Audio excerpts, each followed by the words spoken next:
All right, this is problem number 11 from the SOA's released questions for exam P. And as usual, I have taken all of the pertinent information from the problem and summarized it here with a couple of additions. We're given that the probability of low blood pressure is 22%, probability of high blood pressure is 14%. So the law of total probability, it is very easy to get to probability of normal blood pressure being 64%. Same thing for the heartbeat variable. We're given that the probability of irregular heartbeat is 15%, so we can quickly deduce that the probability of a regular heartbeat is 85%. Just complementary probabilities and mutually exclusive events. So that part of the problem falls out very nicely. We also have these conditional statements right here, and I have rewritten our law or our one of our conditional probability formulas that we're going to use to find the intersection points. So let's do a visual representation of this problem. Think of this as a Venn diagram for mutually exclusive events. And what we really have here are two variables, one with 3 levels and the other with 2 levels. So blood pressure has 3 levels, low, normal, and high, and the heartbeat variable has 2 levels. You either have a regular or an irregular heartbeat. So let's just split up the sample space. You are either in the low blood pressure column or the normal blood pressure column or the high blood pressure column. And then those 3 columns are broken down into regular and irregular heartbeat rows. So what we're going to do is we're going to write our totals around the side to help us out. We know that the probability of low blood pressure is 22%. So everything in this column here has got to add to 22.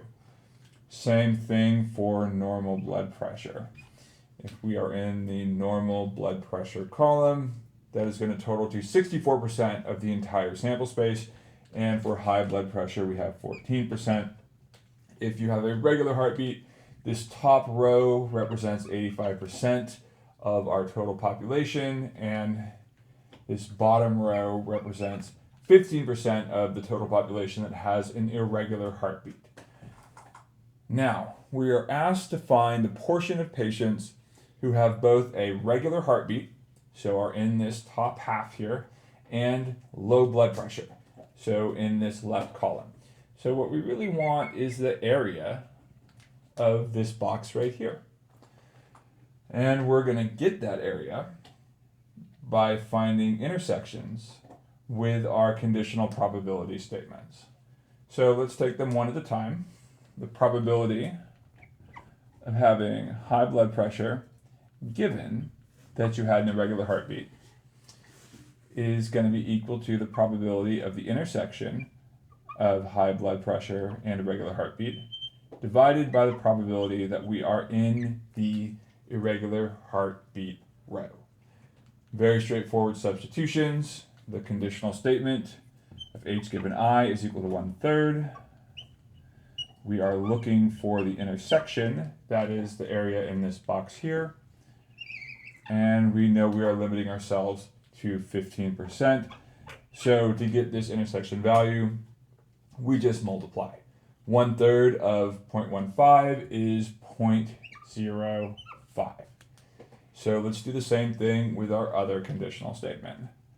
Probability of irregular heartbeat, given that we have normal blood pressure, is going to be equal to the intersection of irregular heartbeat and normal blood pressure divided by the probability that we are in the normal blood pressure column. So we're limiting ourselves to this column right here, and we plug in what we know. 1/8 is equal to the value that we are looking for, the intersection, divided by 0.64, the probability of normal blood pressure. Again, we just multiply both sides by 0.64 to find our intersection value. Computationally, this problem is fairly straightforward. It is the visual representation and the ability to digest the information in the problem and represent it that really makes this one challenging. So 1/8 of 0.64 is 0.08. And now by the law of total probability, we know that the total of irregular heartbeat is 15%. So 0.05, 0.08 is 0.13.